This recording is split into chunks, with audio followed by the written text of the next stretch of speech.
dari ketiga fakultas ini, best practice yang telah dilaksanakan di tiga fakultas itu, dan nanti selain sharing di antara kita akan memberi masukan untuk atau pengayaan untuk penyusunan buku pedoman pengembangan kebudayaan di UST. Demikian Bapak Ibu, dan kami mengucapkan terima kasih pada ketiga narasumber, Dekan FT, Dekan Ekonomi, dan Dekan Psikologi, Bapak Ibu pimpinan universitas, ya, para sejawat, kawan-kawan dosen, dan mahasiswa pasca yang telah mengikuti webinar malam hari ini. Alhamdulillah sudah hadir 80 dan ini terus bertambah. Ya, kami targetkan paling tidak bisa 100 ya yang bisa mengikuti malam hari ini. Demikian, terima kasih. Selamat mengikuti Sarasehan atau webinar malam ini. Terima kasih. Wassalamualaikum warahmatullahi wabarakatuh. Waalaikumsalam warahmatullahi wabarakatuh. Baik, terima kasih kepada Ki Profesor Sutrisna Wibawa yang sudah memberikan sambutan. Berikut ada informasi bahwa Bapak Dekan Fakultas Teknik berhalangan hadir, jadi nanti digantikan oleh Ibu Dewi. Bu Dewi. Bapak, selamat malam. Sugeng Dalu. Waktu selanjutnya akan saya berikan penuh kepada Bapak Sudartomo Macarius. Pak Tomo, salam. Salam. Monggo Pak Tomo, waktu dan tempat saya persilahkan Pak Tomo. Ya. Terima kasih Pak Arya yang sudah menyampaikan kesempatan untuk memandu Sarasehan pada malam hari ini. Karena ini di format Sarasehan, maka kita ya sareh-sareh. Mestinya lesehan, tetapi ya duduk manis. Baik, sekarang pukul 19.53, waktu kita sampai pukul 21.30. Nah, oleh karena itu ada waktu sekitar 90 menit. Nah, maka nanti pembagiannya masing-masing akan memaparkan selama 20 menit. Kemudian nanti sisanya untuk tanya jawab untuk diskusi. Baik, Ibu Bapak, selamat malam, selamat datang di forum Sarasehan ini. Terima kasih Prof. Tris yang sudah memiliki ide untuk mengembangkan nanti kebudayaan ini dan melalui inventarisasi secara internal dulu, ya, kemudian nanti kita formulasikan menjadi buku pedoman. Nah, baik, jadi pada malam hari ini, jadi tadi sudah dikemukakan, budaya itu bukan hanya ketaman siswaan, tetapi harus mengakomodasi juga budaya para mahasiswa yang dari Aceh sampai Papua. Nah, oleh karena itu tentu saja kegiatan-kegiatan itu akan menjangkau ke sana juga, ya, mengakomodasi kepentingan mahasiswa. Demikian juga sesudah pulang, nanti mahasiswa kita harapkan juga menjadi agen-agen pengembang kebudayaan, terutama yang berkaitan dengan budaya lokal masing-masing, ya, karena itu yang terus dihidupi oleh masyarakat pendukungnya. Baik, supaya tidak kehilangan waktu banyak dan Ibu Bapak bisa mendengarkan informasi yang cukup berarti, nanti segera saya sampaikan. Jadi nanti urutannya ini yang pertama ini dari ini ada Ibu 2, kemudian ada Bapak 1. Ini pancuran kapit sendang nanti ya. Kalau begitu kita awali dulu mungkin dari psikologi ya. Jadi psikologi ini juga nanti ada di beberapa tempat itu sudah ada juga etnopsikologi. Kemudian ada etnoteknologi. Ya, kalau di lingkungan saya di program studi itu ada etnolinguistik, kemudian juga ada etnopoetika. Ya, maksudnya nanti bagaimana etno-etno yang lain itu bisa dikembangkan. Baik, kalau begitu nanti kita akan segera menyimak paparan dari Bu Titik Mutiah. Ya. Manik-manik dari Martapura. Mari segera mengikuti uraian Bu Titik bersama-sama. Salam. Monggo, Bu Titik. Masih mute, Bu Titik? Nggih. Oh, nggih, sampun. Saya bisa share PowerPoint ya?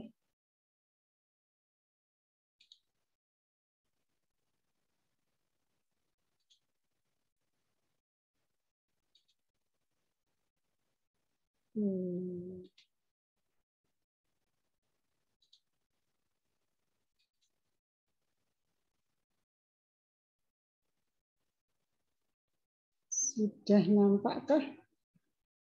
Sudah, Bu. Sudah, Bu, tinggal. Saya nggak kelihatan. Oh, tinggal slideshow aja. So, sudah kah? Kok saya nggak kelihatan ini? Di slideshow aja dulu, Bu Titik. Gimana? Saya nggak usah pakai background saja ya, background saya membuat. Oh, nggih, monggo. Enggak.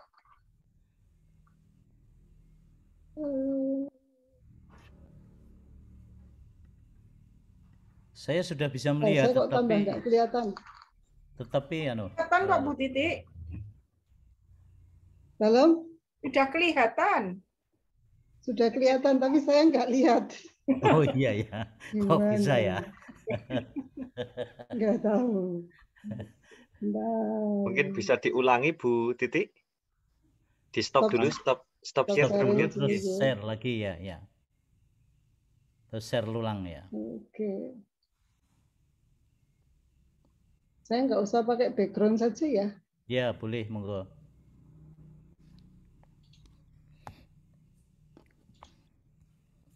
Oke.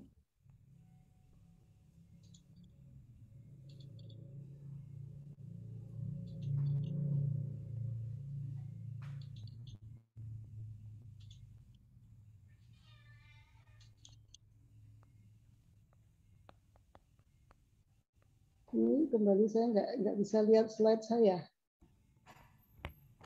Apanya ini? Atau dikirim ke Mas Arya. Boleh, Oke, boleh. Baik, ya. Kirimnya kemana ini? Di chat atau di chat enggak apa-apa, Bu. Oh iya, di chat aja, Bu. Terus Mas Ian juga boleh, Bu. Iya, di chat aja nggak apa-apa.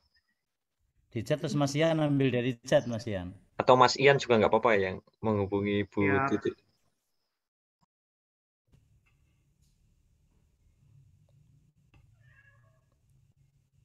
Pengalaman ini mungkin Bapak Ibu yang lain bisa ke sekretariat Mas Ian supaya ditayangkan dari pusat.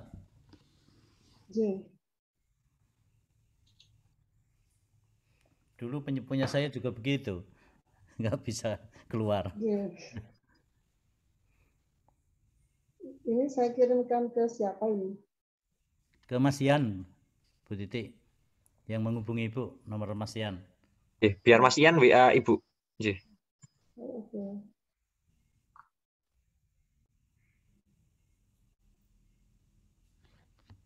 Dia menghubungi saya ya? Oh ya. Baik.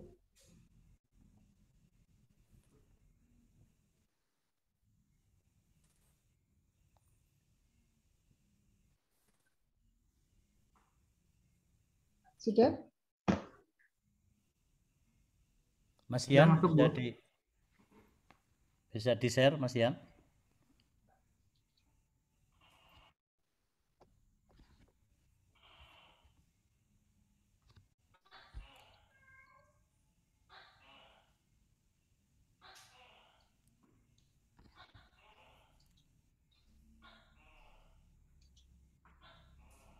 Ini kendalanya teknis, bukan psikologi, Bu. Dan bukan ekonomi ini. Oke. Makasih Pak, udah diem-diem nih. Bismillahirrahmanirrahim. Assalamualaikum warahmatullahi wabarakatuh. Salam dan bahagia. Salam. Oke, suaranya dubbing ya? saya karena waktunya yang cukup singkat gitu ya, dan saya tidak sempat terkaget-kaget ini kemarin diminta untuk mengisi sarasehan. Oke, nggak apa-apa. Saya ingin memunculkan dengan title gitu, dengan judul adalah Growth Mindset Ajaran Ki Hajar Dewantara dalam Mendidik Pribadi Tangguh Anak Indonesia.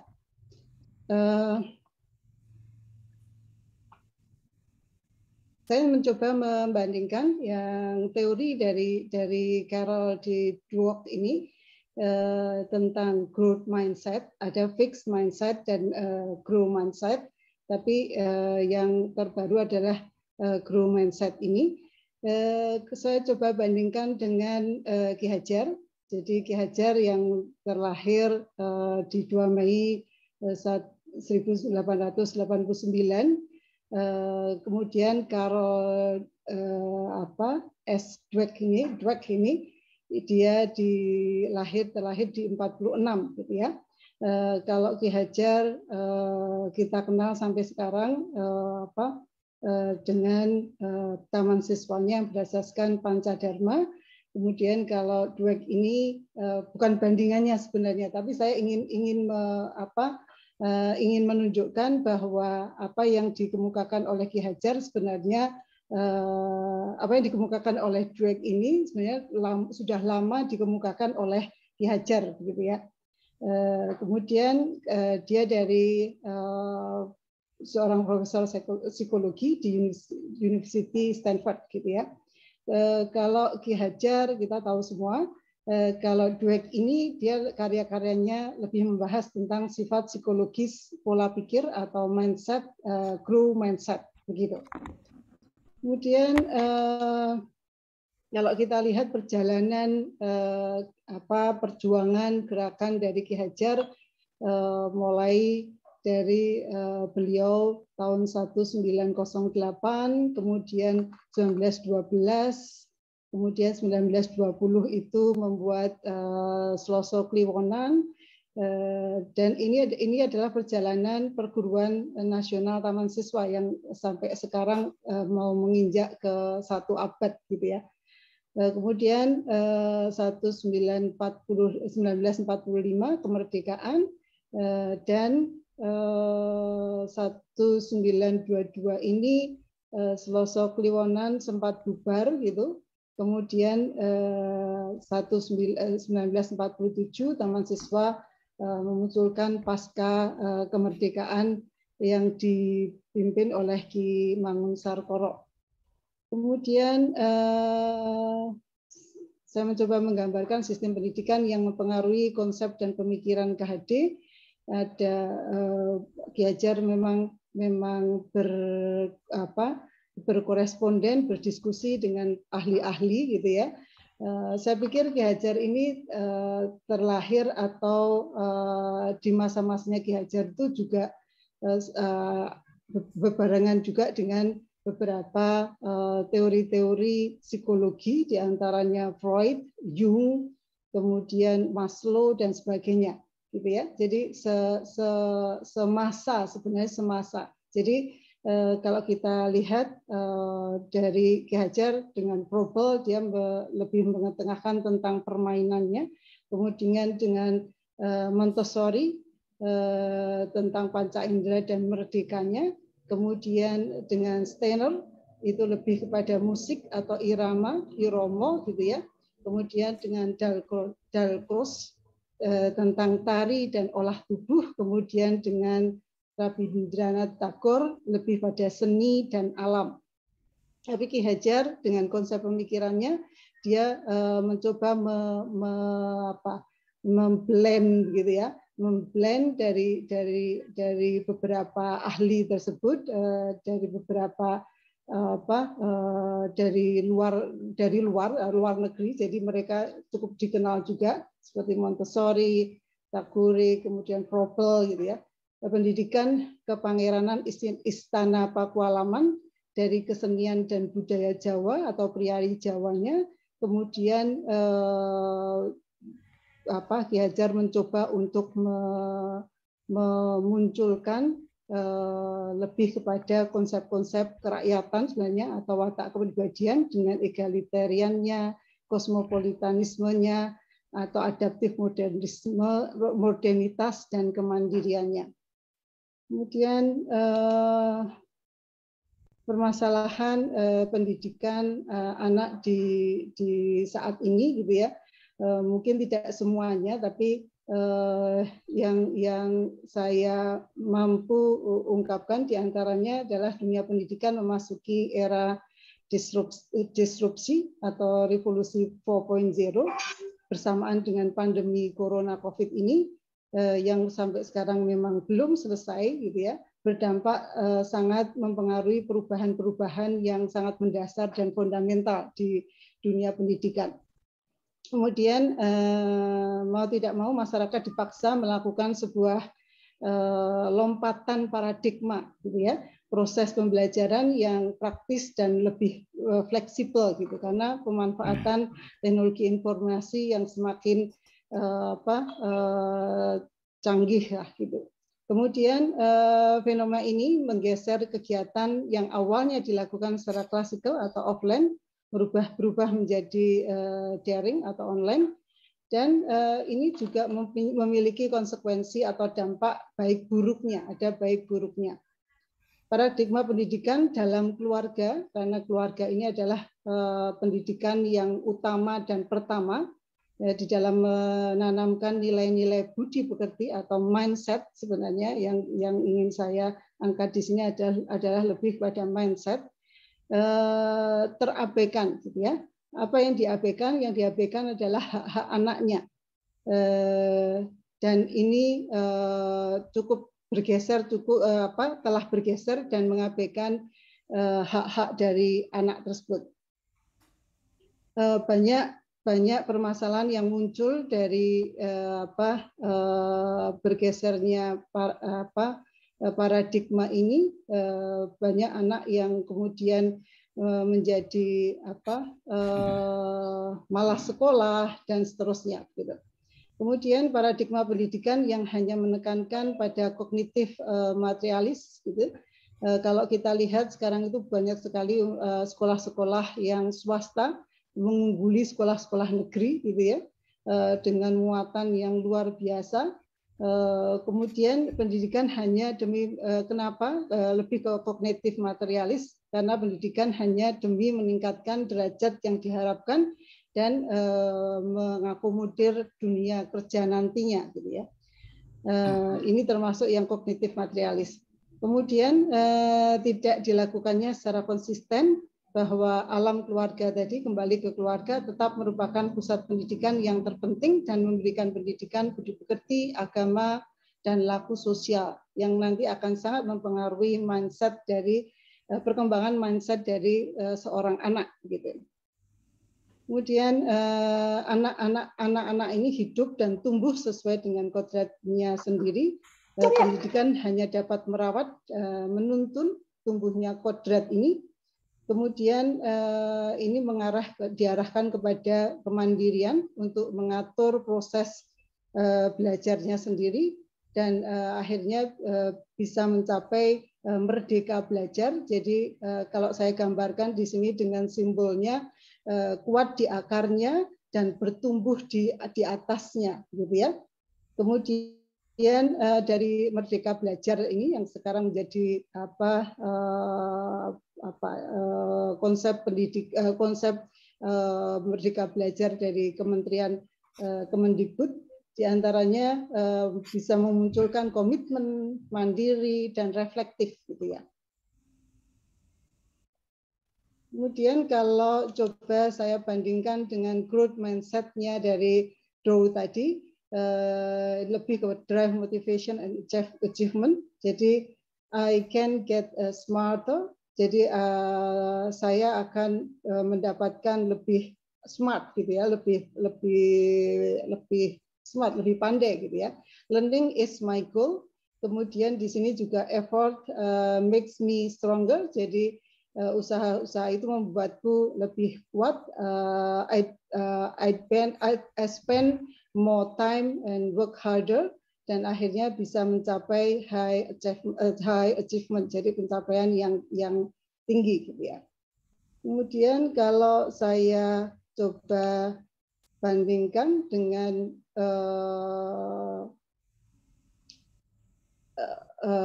fixed mindset dengan growth mindset gini ya. Jadi prestasi itu berarti bahwa Anda belajar dan sedang berkembang, bukan fix ya, bukan yang fix.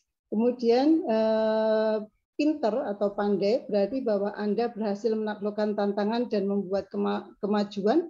Kemudian kesalahan ini adalah menandai area yang perlu dikembangkan dan seterusnya, gitu ya. Saya tidak akan mengadukan satu-satu, ini hanya sekedar paparan saja.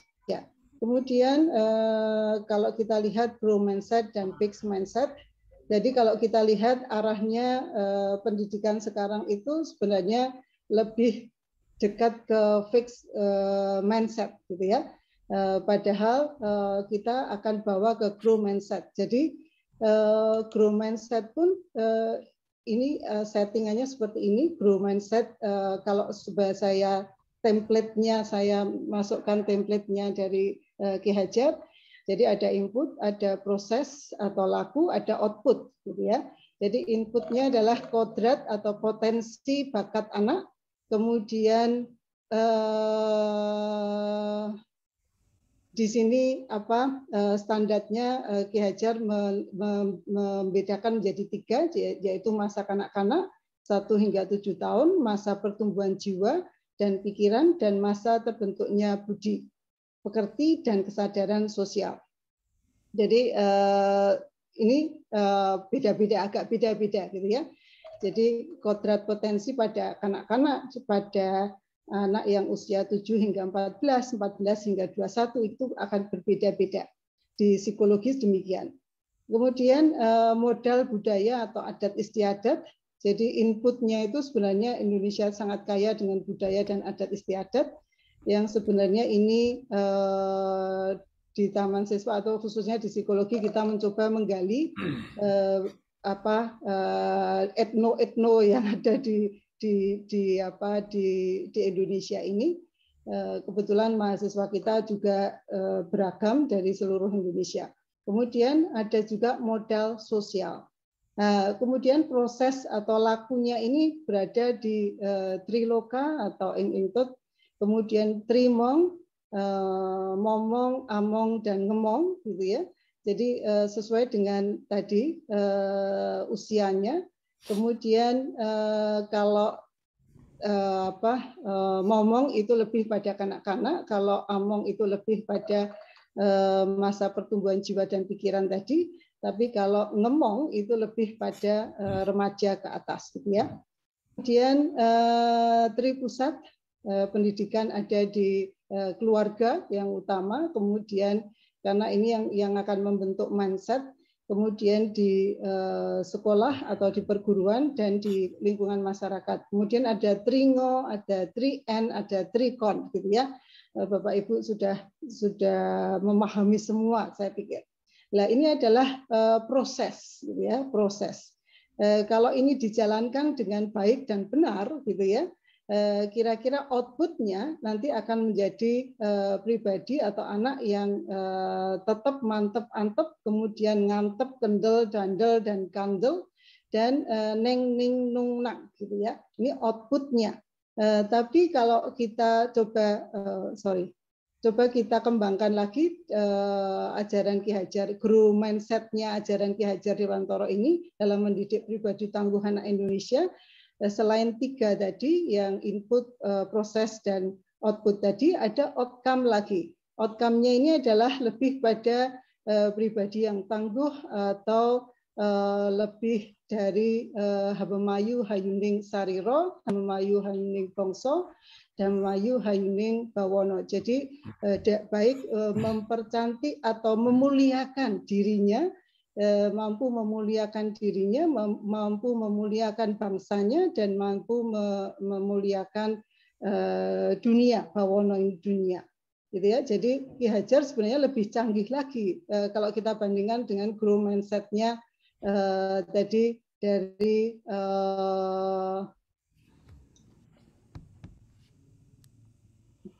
growth mindset-nya dari drone tadi. Dari Dweck tadi, Dweck. Bacanya rada angel di Dweck. Jadi Ki Hajar lebih canggih lagi gitu ya, karena outcome-nya, hasil akhirnya gitu ya, menghasilkan pribadi-pribadi yang tangguh atau pribadi-pribadi yang mampu memuliakan gitu ya, memuliakan dirinya dengan segala budayanya gitu ya, dengan segala kekayaan budayanya, kemudian bangsanya juga alamnya. Saya pikir itu hasil sebenarnya tidak akan mengingkari usaha atau prosesnya. Jadi kalau prosesnya, usahanya itu dilakukan gitu ya, diimplementasikan, hasilnya akan sukses juga gitu ya. Hasil dari pribadi yang tangguh atau yang mampu memuliakan tadi. Saya pikir itu yang bisa saya sampaikan. Mohon masukannya. Terima kasih. Matur nuwun. Salam. Salam. Baik. Terima kasih Bu Titi yang sudah menyampaikan paparan tepat waktu ini. Masih tersisa 2 menit. Baik, jadi ada banyak hal yang tadi sudah disampaikan bagaimana kecanggihan konsep Ki Hajar dibandingkan dengan konsep yang lain. Nah, hanya memang upaya yang harus dilakukan oleh para pendidik di Indonesia adalah bagaimana mengaitkan hubungan antara ide yang satu dengan ide yang lain. Karena kalau kita mencermati, baik yang ada pada buku 1 maupun buku 2, itu idenya itu terpisah-pisah. Nah, itu yang harus linknya ini di mana. Saya kira itu. Nah, kemudian mungkin nanti bisa dipersoalkan bagaimana itu diimplementasikan di dalam kegiatan kemahasiswaan, terutama di Fakultas Psikologi. Nah, barangkali nanti bisa ditanyakan lebih dalam kepada Bu Titi. Waktu selanjutnya ini yang tadi disalah-salahkan ya. Jadi kalau ada persoalan itu biasanya yang disalahkan ini kesalahan teknis ya. Jadi bukan kesalahan psikologi dan bukan kesalahan ekonomi ya. Nanti yang ekonomi nanti yang terakhir saja ya Pak Yanto. Ya. Nah, kebetulan tadi sudah disampaikan Pak Iskandar Yasin tidak bisa hadir, maka digantikan oleh Ibu Dewi. Nah, maka ini saya harus membuat pantun baru juga ini ya. Jadi jampi-jampi dari Madura. Ya, kita bersama-sama menanti dan menyimak paparan Bu Dewi bersama-sama. Monggo Bu Dewi. Ya, matur nuwun Pak Tomo. Selamat malam. Assalamualaikum warahmatullahi wabarakatuh. Salam dan bahagia. Bapak Ibu yang saya hormati, hari ini saya memohon izin Pak Dekan Fakultas Teknik Pak Iskandar Yasin yang berhalangan hadir. Kemudian saya akan memaparkan hasil dari apa yang akan kami sampaikan dari Fakultas Teknik. Yang kami hormati Bapak Rektor Universitas Sarjana Wiyata Taman Siswa, Bapak Ibu Wakil Rektor, dan juga Bapak Kepala Lembaga Pengembangan, Prof. Sutrisna, kemudian Bapak Ibu Kepala Lembaga, Bapak Ibu Dekan, Bapak Ibu Direktur, Bapak Ibu dosen, dan seluruh hadirin yang hadir pada malam hari ini. Izinkan saya untuk share screen ya.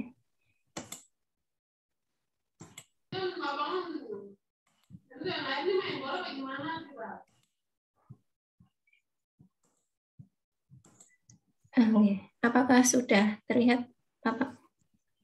Sampun. Monggo lanjut. Ya, matur nuwun. Mengangkat tema tentang pengembangan kebudayaan di Fakultas Teknik.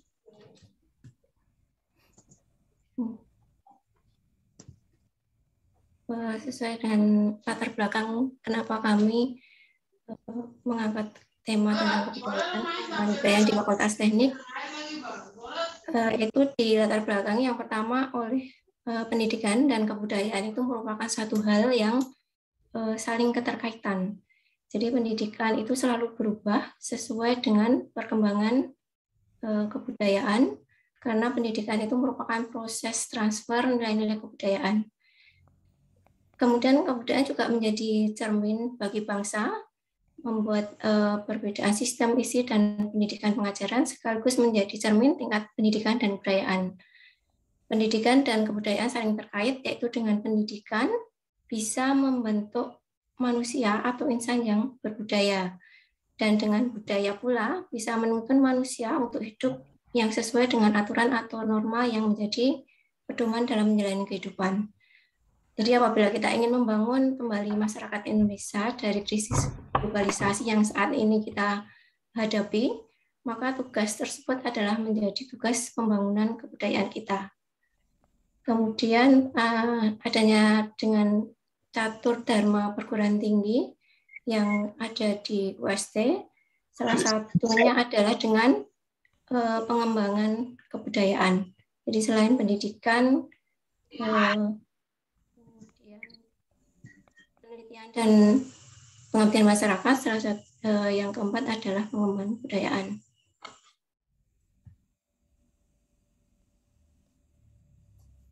Kemudian implementasi dari pengembangan kebudayaan di Fakultas Teknik. Jadi ini kami sharingkan apa yang sudah kami lakukan di Fakultas Teknik, yaitu adalah dari yang pertama itu mata kuliah struktur kayu dan bambu. Mata kuliah ini menjadi mata kuliah wajib di Teknik Sipil di semester 3, di mana pengampunya adalah Bapak Dr. Insinyur Iskandar Yassin, STM TCIPM. Nah, kenapa kami memilih mata kuliah ini sebagai salah satu wujud pengembangan kebudayaan? Itu didasari dengan kayu dan bambu itu merupakan sumber daya alam yang bisa diperbarui. Jadi kita menggunakan kayu, menggunakan bambu, tapi kita juga bisa mengembangkan kembali atau menanam kembali supaya bisa kita pakai kembali. Dan selain itu, kayu dan bambu itu juga banyak terdapat di Indonesia. Jadi dari Sabang sampai Merauke, itu kayu dan bambu pasti ada dan masing-masing mempunyai kekhasan tersendiri-sendiri. Jadi kayu yang ada di Sumatera kayu akan berbeda dengan kayu yang ada di Jawa dan juga begitu juga dengan bambu.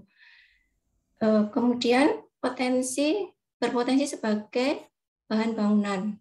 Jadi kayu dan bambu ini sangat mempunyai potensi untuk dijadikan bahan bangunan dengan telah dilakukan berbagai penelitian dan sudah diaplikasikan. Kemudian penelitiannya juga bambu ini mempunyai quarter rate yang sangat tinggi sehingga ini hampir bisa menyamai dengan baja. Jadi kalau baja, material baja itu mempunyai quarter rate yang tinggi, baja pun bambu pun juga mempunyai quarter rate yang tinggi. Kemudian kayu dan bambu ini ramah lingkungan sehingga tidak mencemari lingkungan, kemudian murah dan mengangkat kearifan lokal dari setiap daerah. Karena setiap daerah itu masing-masing mempunyai jenis kayu dan bambu yang berbeda. Berikut ini adalah contoh bangunan-bangunan kuno yang kalau kita lihat setiap daerah atau setiap provinsi itu pasti mempunyai bangunan-bangunan adat, dan setiap bangunan adat ini pasti menggunakan material kayu dan bambu. Jadi kalau bisa kita lihat rumah Joglo di Jawa ini juga menggunakan material kayu dan bambu. Kemudian rumah Gadang dari Sumatera juga menggunakan material kayu dan bambu. Kemudian ada juga rumah adat Bambi di Sulawesi dan juga rumah adat Hanoi di Papua, ini semua menggunakan material kayu dan bambu karena memang diakui material ini mudah didapat. Dari setiap daerah itu pasti ada dan mempunyai karakter yang sesuai dengan di mana dia tumbuh. Oke, mohon maaf Bu Dewi, sepertinya slide-nya belum jalan ya. Belum jalan ya. Oke. Ini sudah kelihatan belum nih Pak? Atau bisa di slideshow ya? Ya, ini sudah sekarang tadi di atas di nomor 4. Sekarang sudah bisa jalan-jalan ke bangunan kuno. Nggih, monggo. Matur nuwun.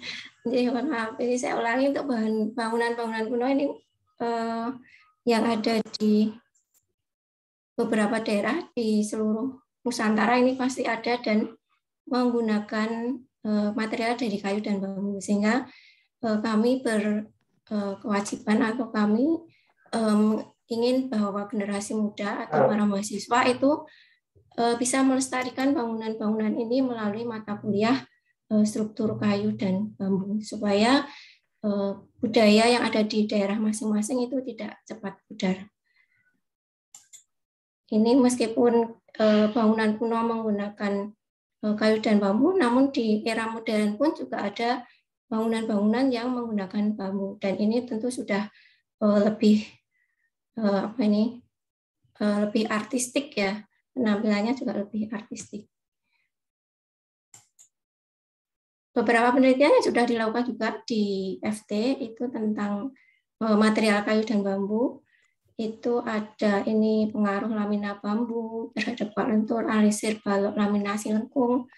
Kemudian ada berapa banyak lagi penelitian yang sudah kami lakukan, dan ini belum semuanya saya sampaikan di sini. Dan ini banyak bermanfaat juga, dan banyak ilmu yang kita dapatkan, hasil-hasil yang kita dapatkan dari hasil penelitian yang sudah kami lakukan. Berikutnya tadi di mata kuliah aplikasinya, implementasinya, kemudian kita mengimplementasikan juga di tugas akhir mahasiswa. Jadi salah satu mahasiswa kami di angkatan 2014 itu menganalisis stabilitas struktur Uma Bokulu di kampung adat Praiyawang menggunakan SNI 2013 dan SNI 2012. Nah, ini di mahasiswa 2014 ini memang dia berasal dari Nusa Tenggara Timur. Ini rumah adat ini berada di Nusa Tenggara Timur dan dibimbing oleh Bapak Zainul Faizinaza, kemudian Bapak Ahmad Suhan, dan juga pengujinya Bapak Dimas Rangga. Nah, ini kalau kita lihat bentuk rumah adat yang ada di Nusa Tenggara seperti ini merupakan rumah yang berada di kampung adat di Pulau Sumba, Provinsi Nusa Tenggara Timur. Jenis kayunya pun yang digunakan ini juga berbeda-beda.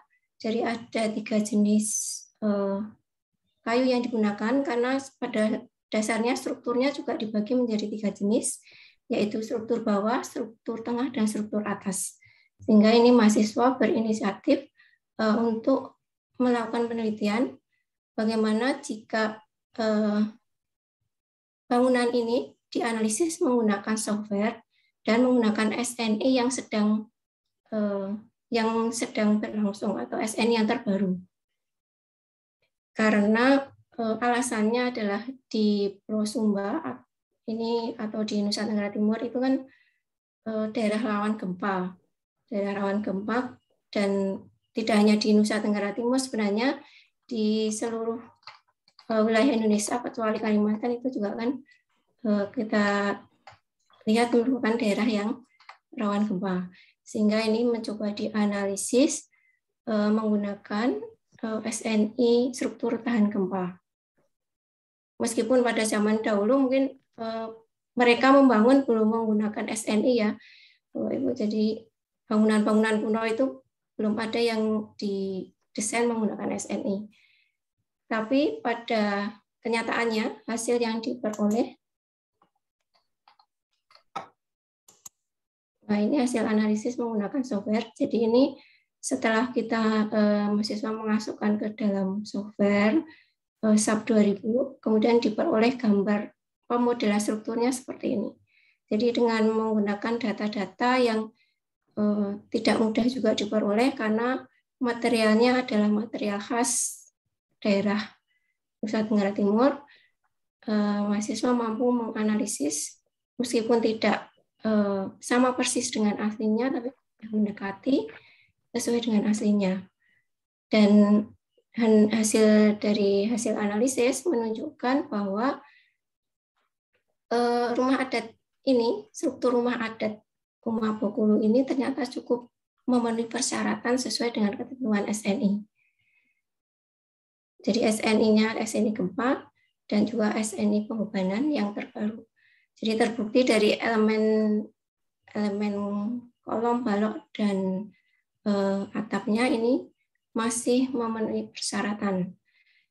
Dari segi gempa pun juga mampu menahan beban gempa yang bekerja. Jadi kalau kita lihat memang bangunan-bangunan kuno atau bangunan-bangunan adat itu lebih tahan gempa karena memang materialnya adalah material yang tahan gempa.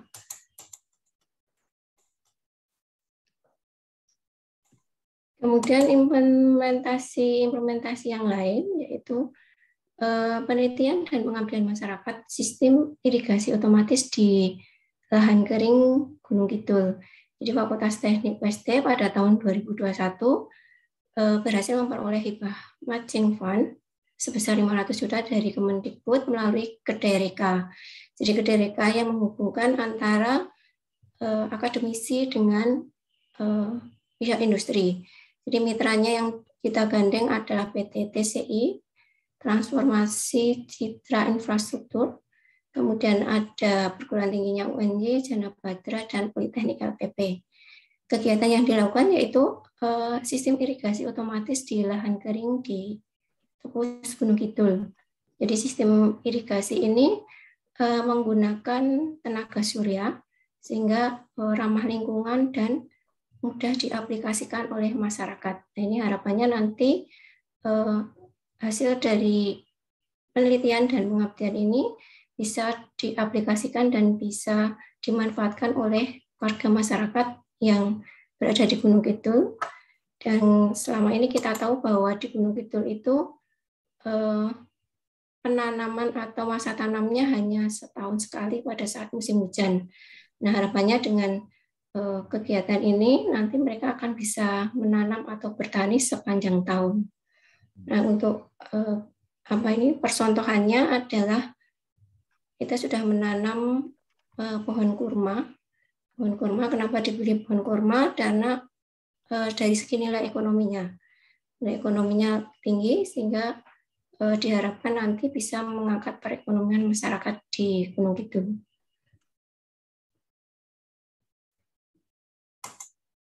Aplikasi atau implementasi yang berikutnya yaitu pengabdian masyarakat untuk asesmen bangunan cagar budaya Rumah Sakit Dr. Yap.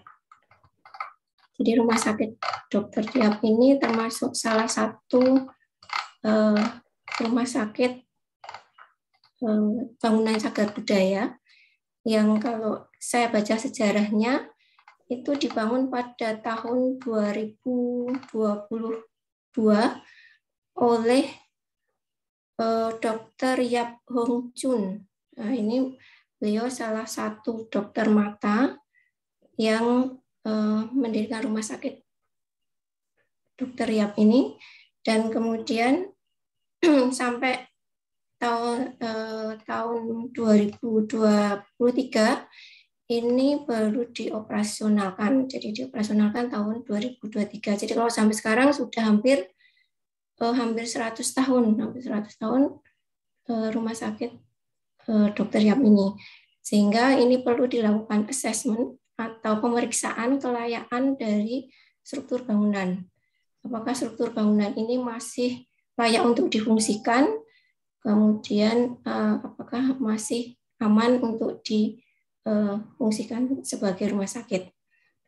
Setelah dilakukan assessment, kami peroleh hasilnya, ternyata rumah sakit Dr. Yap ini masih aman dan masih andal.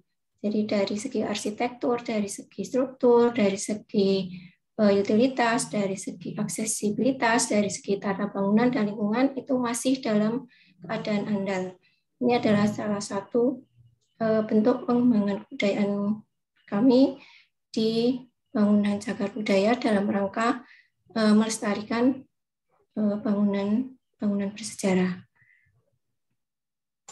berikutnya yaitu asesmen, ini masih juga asesmen bangunan cagar budaya hotel kota. Jadi di hotel kota ini juga termasuk salah satu bangunan cagar budaya yang kalau kita lihat di sini masih menggunakan model-model lama yang masih dipertahankan.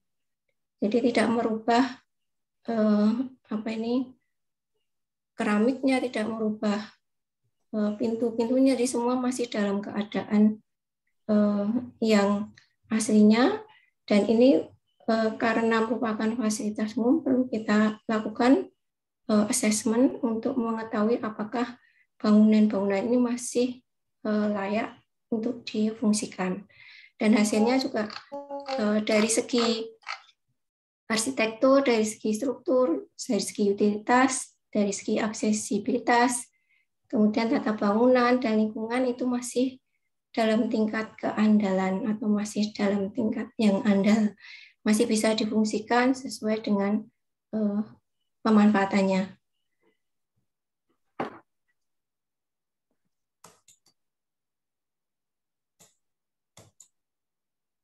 Ini kita lihat bentuk-bentuk pintunya dan ruang-ruangannya juga masih menggunakan model yang lama dan masih dipertahankan. Kemudian bentuk yang implementasi yang selanjutnya yaitu unit usaha wedang uwuh. Jadi ini wedang uwuh, kita namakan wedang uwuh seruput, adalah salah satu unit usaha yang dimiliki oleh program studi teknik industri Fakultas Teknik UST. Jadi wedang uwuh seruput ini memproduksi wedang uwuh instan, yaitu berupa hasil ekstraksi bahan asli ke bentuk serbuk. Unit usaha ini awal mulanya adalah hasil dari PKM yang di bidang kewirausahaan yang dibimbing oleh Ibu Retno Widyastuti sebagai dosen dari program studi teknik industri. Jadi kalau biasanya kita mengkonsumsi wedang uwuh itu masih dalam bentuk daun, kemudian batang, dan juga dari kulit-kulit ya, dari kulit-kulit secang, ya itu mungkin ada beberapa orang atau beberapa konsumen yang merasa kurang nyaman dengan adanya bahan-bahan seperti itu. Maka kemudian dari teknik industri berusaha untuk memanfaatkan bahan-bahan tersebut menjadi ekstrak yang kemudian dibuat menjadi wedang uwuh seruput. Nah, ini akan lebih praktis pemanfaatannya, lebih praktis kita mengkonsumsinya. Nah, ini sudah bisa kita lihat hasil produksinya. Yang ini dari bahan-bahan yang masih berupa batang-batang dan juga daun, kemudian diekstrak menjadi wedang uwuh seruput. Dan ini sudah bisa diproduksi di teknik industri UST. Demikian sharing kami dari Fakultas Teknik, pelaksanaan pengembangan di kebudayaan di Fakultas Teknik. Kami sangat berterima kasih apabila ada masukan dan saran untuk lebih memajukan pengembangan kebudayaan di Fakultas Teknik. Terima kasih, matur nuwun, dan Assalamualaikum warahmatullahi wabarakatuh. Waalaikumsalam Waalaikumsalam warahmatullahi wabarakatuh. Ya, terima kasih Bu Dewi yang sudah menyampaikan paparannya dengan baik dan tepat waktu juga mengenai bagaimana mengaplikasikan, mengimplementasikan kebudayaan di Fakultas Teknik. Jadi bagaimana memanfaatkan ilmu dan tadi juga bersedia untuk datang ke rakyat ya untuk memberi bantuan pada mereka. Jadi saya kira itu yang ajakan Ki Hajar untuk datang kepada rakyat yang sangat merindukan. Jadi kehadiran para Dewantara Muda di masyarakat itu sangat dirindukan dengan berbagai macam kompetensi yang dimiliki. Ya, mungkin kalau saya bisanya ya hanya baca gurit ya mengumpulkan 2, 3, sampai 10 anak diajari baca gurit itu sudah sangat bermanfaat. Ya. Yang penting berkumpul, berkomunikasi, dan juga bisa mengasah beberapa keterampilan. Baik, waktu selanjutnya, nah ini Pak Yanto, ya, ini untuk GLGN ini yang terakhir ini. Baik, dari Fakultas Ekonomi, nah ini dari Fakultas Ekonomi ini juga menarik ya. Jadi saya itu mencari istilah untuk misalnya investasi dalam bahasa Jawa itu nggak ada. Jadi agaknya orang Jawa itu nggak pernah berinvestasi. Adanya apa? Pawitan ya. Kemudian nabung itu juga nggak ada. Adanya istilahnya celengan ya, nyelengi. Jadi dan ternyata secara historis dulu memang bentuk benda yang digunakan untuk menyimpan uang yang dicelengi itu adalah bentuknya adalah celeng. Jadi nah kalau sekarang sudah lebih bervariasi. Baik, nah ini nanti kita bagaimana paparan Pak Yanto mengenai implementasi budaya di Fakultas Ekonomi ya. Tapi ada puisinya juga ini ya, paling tidak ada pantun kecil ini ya. Yang mana ini? Karena ada cukup banyak ya. Ya, naik kereta api Bima menuju Surabaya. Nah, ini basa Jawa kudune dadi ini ben iso tiba niki ya. Nitih kereta Bima tindak dateng Surabaya. Nah, monggo kita sesarengan mirengaken paparanipun Pak Yanto sesarengan sedaya. Monggo Pak Yanto. Terima kasih Pak Widartomo. Suara saya masuk Bapak?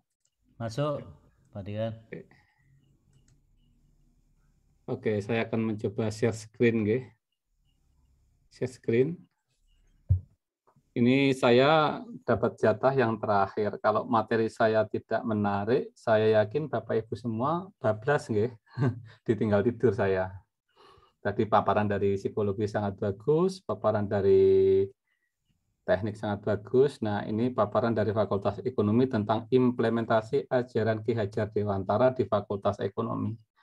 Saya itu setelah mendapatkan surat dari Prof. Tris, nggak bisa tidur siang, Prof. Kalau malam ngelipus, tapi siang nggak bisa tidur, karena saya itu mikir terus, ini sebenarnya yang akan kami sampaikan apa. Ternyata setelah kami diskusi dengan teman-teman, ternyata kami diminta untuk melihat atau implementasi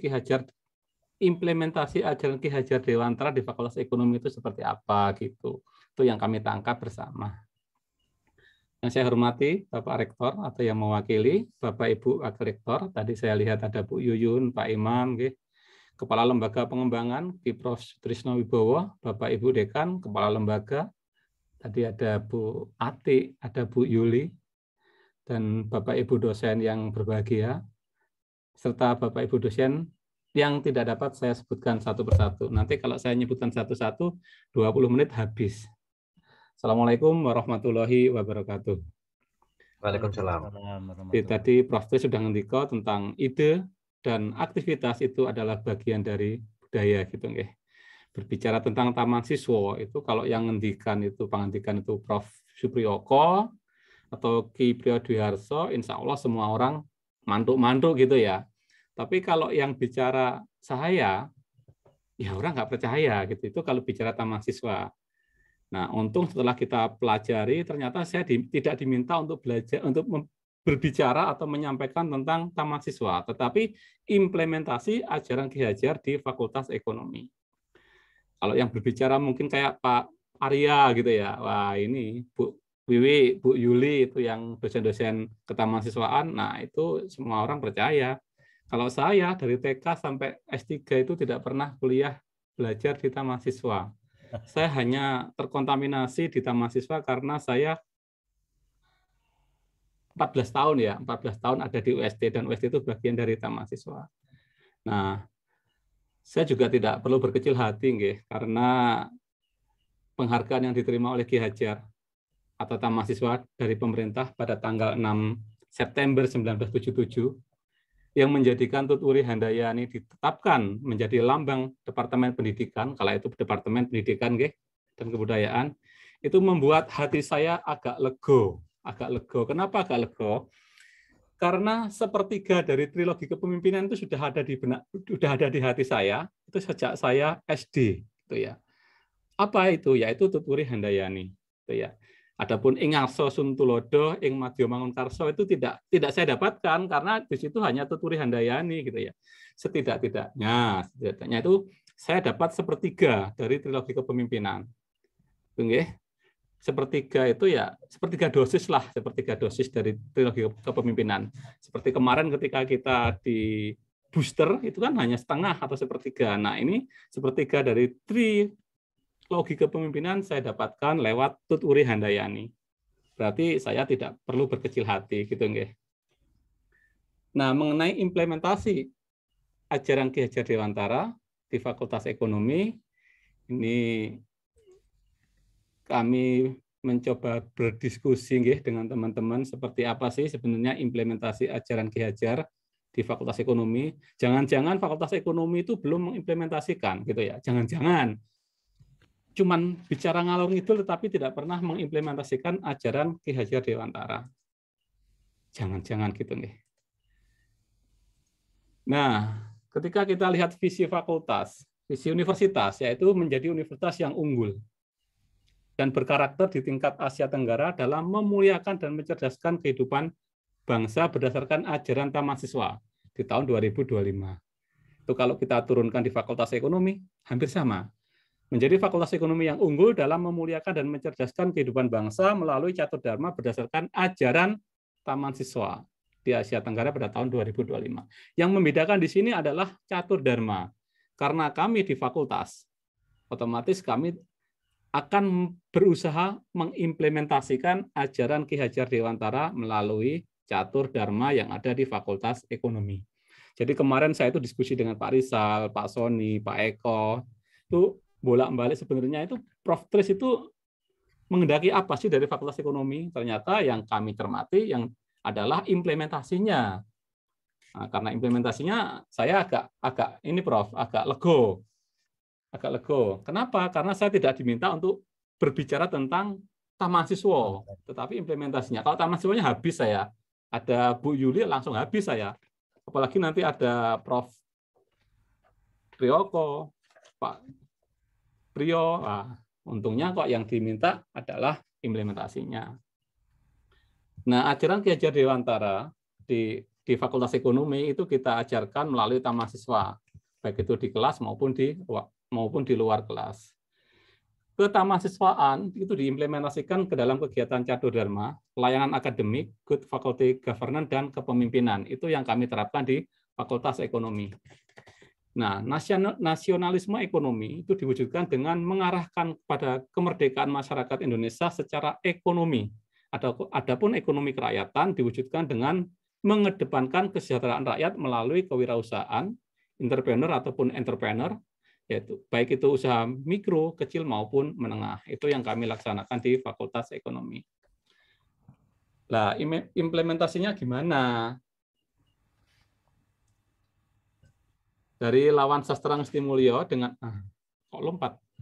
Dari Lawan Sastra Ngesti Mulya dengan ilmu pengetahuan atau kebudayaan kita akan mencapai kemuliaan. Bu Yuli, ini kemarin saya baca-baca buku ketamasiswaan yang dikarang oleh Pak Arya, Bu Yuli, Bu Uwi, dan kawan-kawan. Terus terang saya nggak paham tentang tamasiswa. Akhirnya sebelum membuat materi ini, kita curi-curi nyari bukunya teman-teman yang ngajar seperti apa sih, kan gitu. Nah, seluruh sivitas akademika Fakultas Ekonomi harus memiliki ilmu pengetahuan untuk dapat melaksanakan tugas dan tanggung jawab sebagai dosen, tenaga kependidikan maupun mahasiswa.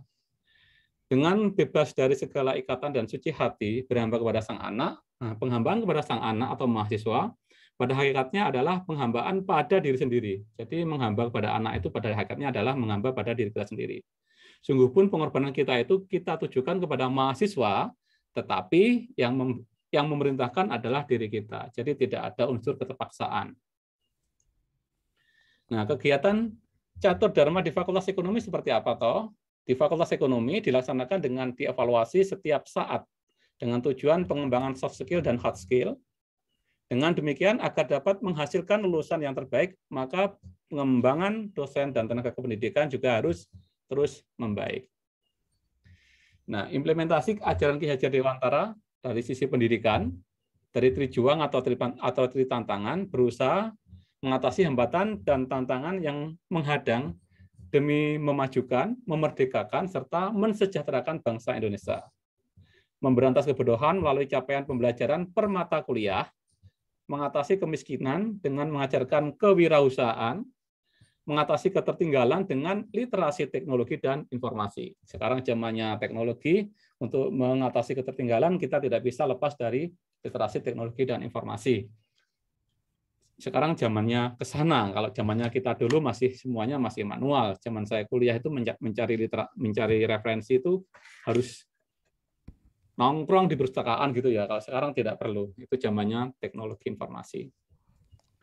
Nah, di pendidikan untuk 3N-nya, Niteni, Niroke, dan Nambahi, yang menyatakan bahwa untuk mempelajari segala sesuatu bisa ditempuh dengan cara mengenali dan mengingat sesuai dengan sesuatu yang dipelajari atau niteni, menirukan sesuatu yang dipelajari atau niroke, serta mengembangkan sesuatu yang dipelajari atau nambahi.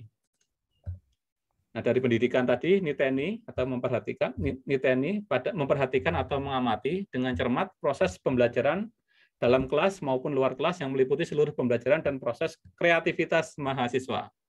Niteni pada mata kuliah UMKM dan koperasi bertujuan untuk mengetahui sistem akuntansi dan manajemen di koperasi dan UMKM. Pelaksanaan niteni pada program kreativitas mahasiswa, salah satunya dalam bentuk festival akuntansi, manajemen expo seni dan budaya yang dilaksanakan setiap tahun, bertujuan agar mahasiswa dapat memahami budaya Nusantara. Seperti tadi yang kita disampaikan oleh Pak Arya, bahwa Pak Arya pernah kita minta untuk menjadi juri. Kebetulan Pak Arya, 2 tahun ini kita off karena pandemi. Sebenarnya kita berharap itu masih bisa jalan, tetapi karena pandemi apa boleh buat, festival akuntansi, manajemen expo, seni dan budaya itu sementara kita hentikan. Niteni pada mata kuliah kunjungan perusahaan yang bertujuan untuk mengetahui seluk-beluk perusahaan seperti mempelajari praktek proses produksi yang terintegrasi komputer, manajerial umum, praktek pengelolaan operasional produksi, sumber daya manusia, akuntansi, maupun penyelesaian permasalahan yang telah diberikan oleh dosennya. Nah, ini di pendidikannya sangat panjang, saya lompati saja. Di sini ada Bu Yuli, saya malu kalau bicara tentang taman siswaan. Dulu aja kami gurunya pada Bu Yuli, sekarang kok mau ngisi lah ya kualat. Kayak Jambu Mete itu loh Bu Yuli. Saya nggak mau jadi Jambu Mete Bu Yuli. Nah, penelitian dan publikasi 3N+1. Niteni, Niroke, Nambahi atau novelty plus nyebar luaskan.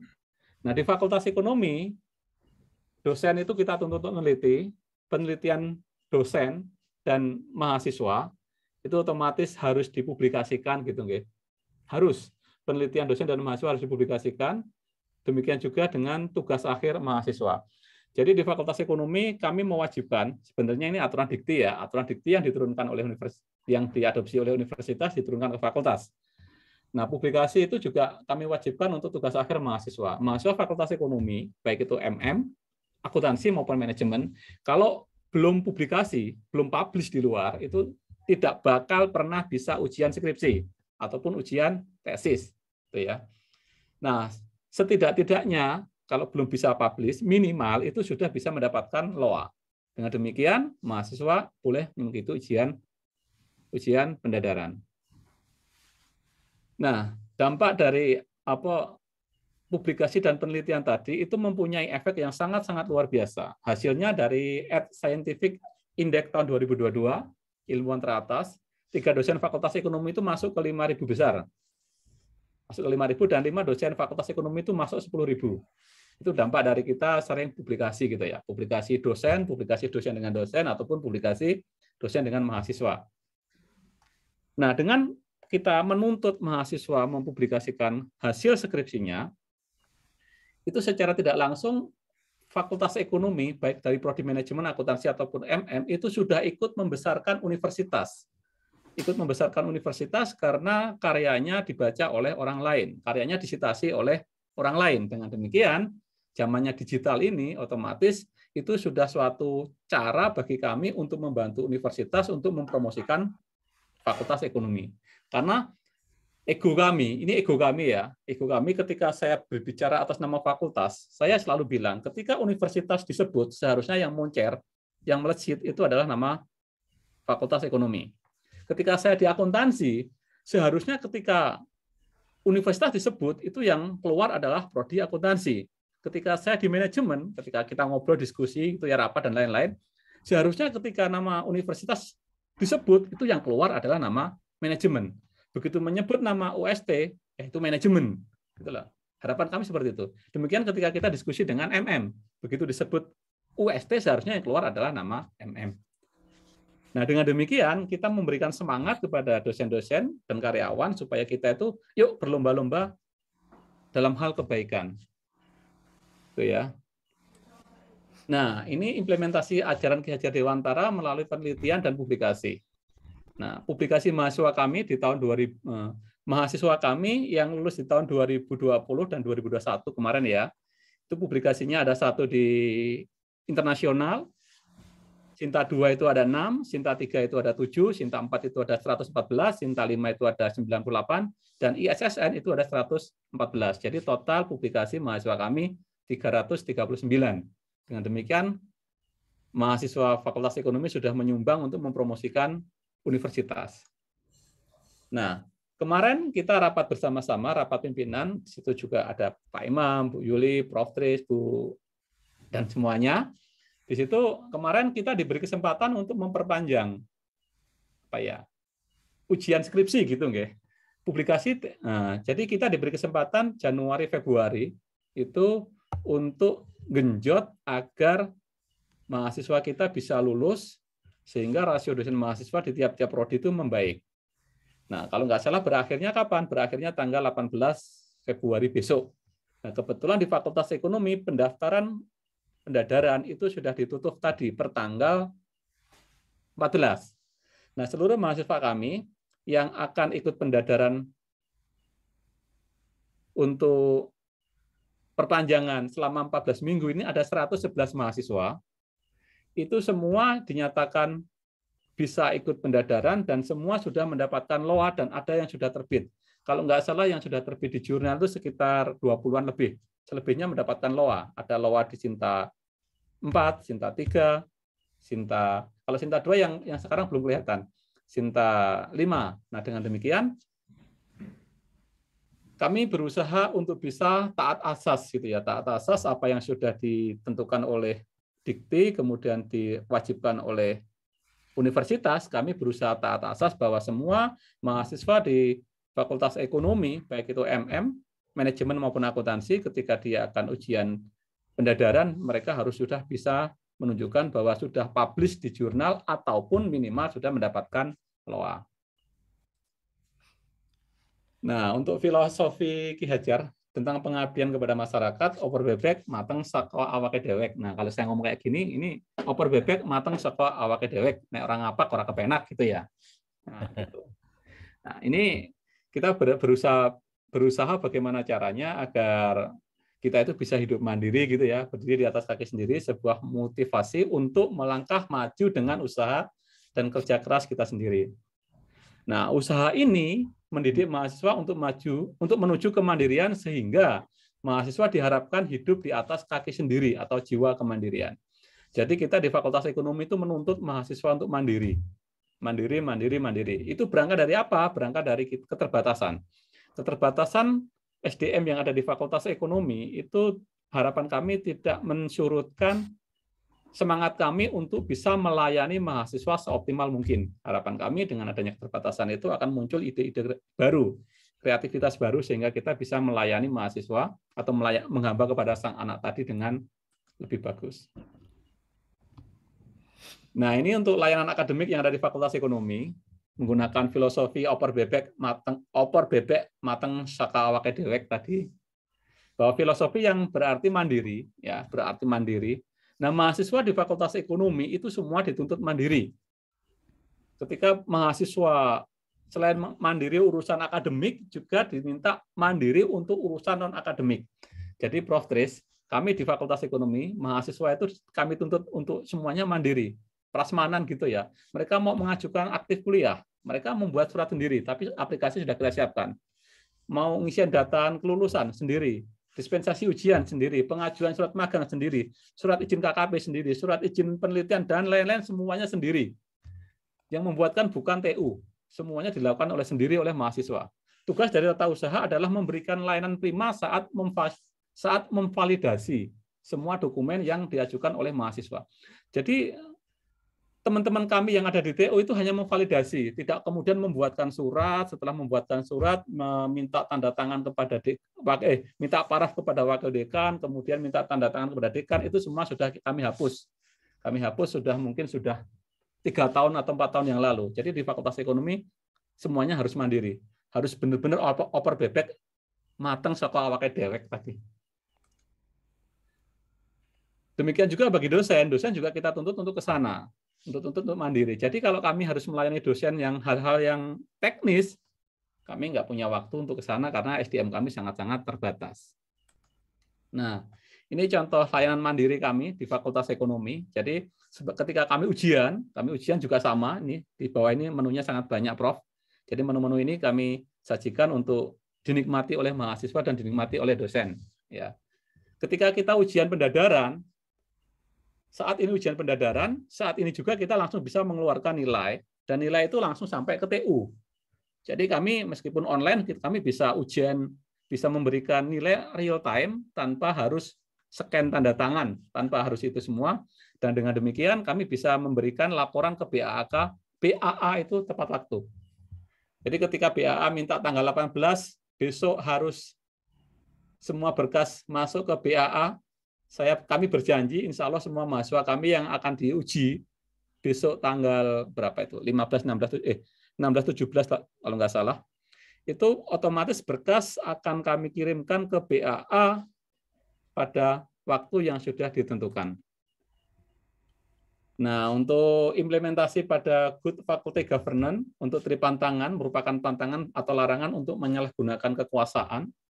Kami juga tidak boleh menyalahgunakan kekuasaan, ya, menyalahgunakan keuangan, menyalahgunakan kesusilaan. Sebagai dekan, saya dipelototi oleh Senat, gitu ya. Ketika di keuangan di situ ada SPI yang terus memantau kami. Demikian juga dengan kesusilaan. Nah, kesusilaan ini, kalau Prof Tris nanti masuk ke ruangan dekan, Prof, ruangan dekan itu tidak kami kasih pintu, Prof. Jadi langsung bleng gitu. Jadi ketika di situ ada mahasiswa pun nggak perlu ada rasa pekeuh atau apa, karena kami ingin bahwa kesusilaan itu kami junjung tinggi, sehingga di ruang dekan di Fakultas Ekonomi itu pintunya lebar dan di sana nggak ada pintunya. Gitu.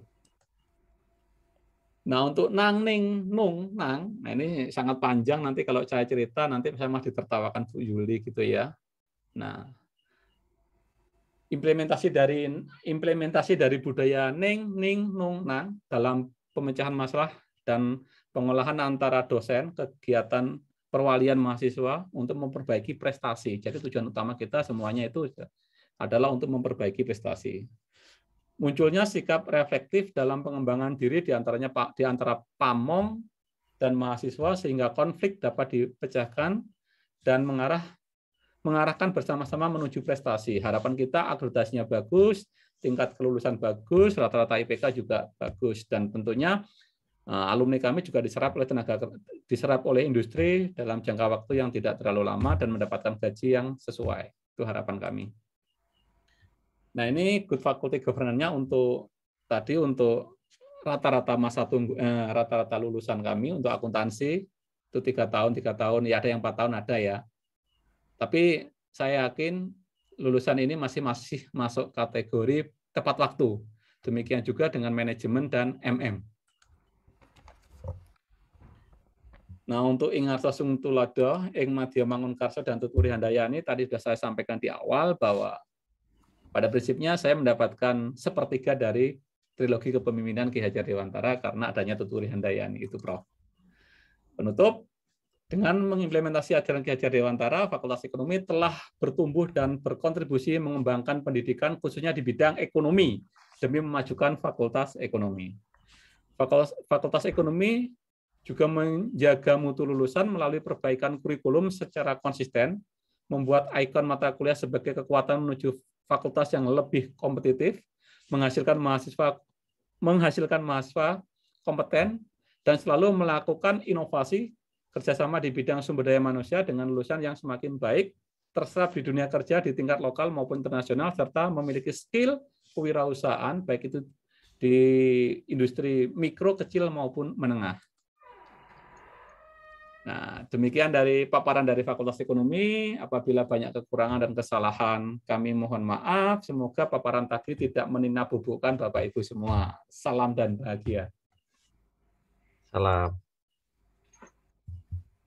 Ya, baik. Wah, sepertinya Pak Tomo ini terlempar dari sarasian pada malam hari ini. Terima kasih Pak Yanto yang sangat super sekali, masih semangat. Jangan lupa kopinya Pak Yanto. Karena ini sifatnya sarasian, jadi kami buat ini senyaman mungkin gitu ya.